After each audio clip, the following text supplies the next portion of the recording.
You're back with the Chosen Khan, and today I'm with Gardarshan Mangan, aka Saint Lion. And today we're going to be talking about a couple of heavy subjects. First, one that's close to my heart is your parents never being on your corner of the ring, in a sense. Or the Octagon, you got corners? Your cage, yeah. Yeah, cages. Yeah. Right, so basically we're going to be talking about how, for you, it was tough getting your parents' support, right? What was that like? Yeah, it was really tough. Like, at the start of it, my parents are my biggest fans now. My parents are my biggest supporters, so I can't take that away from them. But like any Indian parent, my parents wanted a different life for me. They wanted me to get security in life. And so when I showed up and said that, listen, Mom, I want to do mixed martial arts, obviously it wasn't met with the best reception where, they completely kind of turned on me for a bit, but they tried to support it. But my dad was definitely not the happiest person. He knows that there was a certain life that he worked towards to give us, and for me to want to chase his dream was not exactly what he had envisioned himself. It's not the conventional route that you were talking about. I'll be on the podcast, basically, that, you were going and becoming an accountant, and then going from accountant to a UFC fighter. That's like you're fighting numbers, and now you find real people. So that's like a very, very, very big change. Yeah, it's hard for any parent to accept, right? For me, wanting to become a mixed martial arts fighter, and when I had no previous background of any kind. I grew up as a background kid, as a follower, as a kid that would get pinched and he would cry. Somebody that would get so somebody that would get picked on and would just take it. So I was never somebody that you would see as a fighter. I was never had the image of a fighter of any kind. So for me to want to go down the scariest road, which is the best guys in the world that step into the cage, I can understand why they wouldn't. Why they would be scared for their kid and why they'd be scared for that path.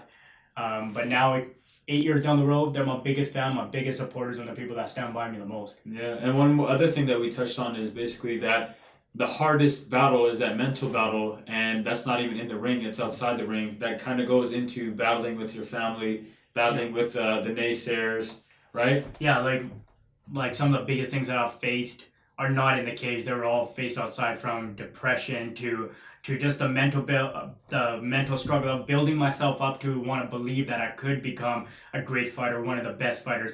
That alone is the hardest thing. You can be naive to the whole process, but to believe in something and then to work towards it and keep working at it every single day, to put years and years into something you believe in, you really got to believe in that. So for me, from the financial side of things, from losing everything, moving out to Montreal and just kind of losing myself in that process in a bit, gaining the physical side of it, but losing myself mentally, taking my first loss, all these kind of things, taking my first 2 losses as an amateur and still sticking by it.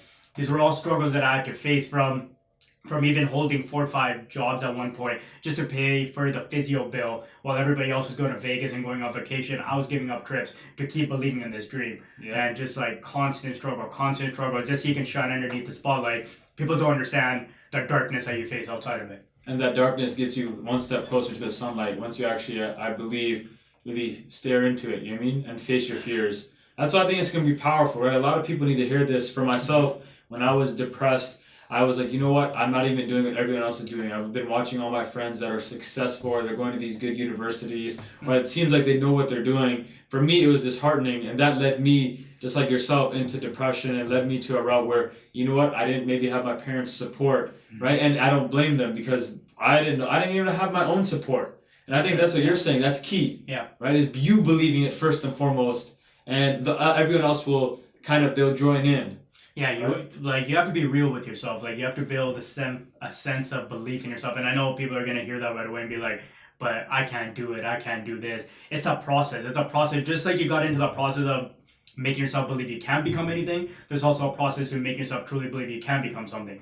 So it's 2 completely different things. It's just mind switches that are consistent. They become lifestyle choices. It's not just something that you turn off and on when you feel like it, when you're working at your craft. This is a constant lifestyle choice for everything you approach. Yeah. How you approach your friends, your family, situations. Do you want to go to the party, or do you want to work on your craft? There's situations in life daily. People, it's so easy to make excuses in life.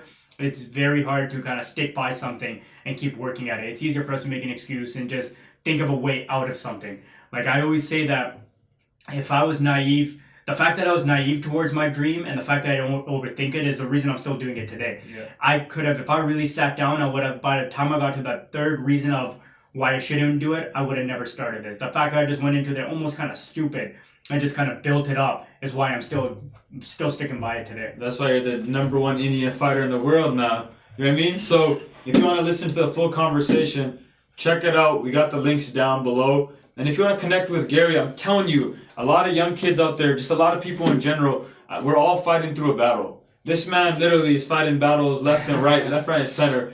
So if you want to connect with him, you can. How can they connect with you? What would be the best way for them to reach out to you and talk to you? Follow me through my Instagram at Saint Lion, SaintLion, Saint Lion.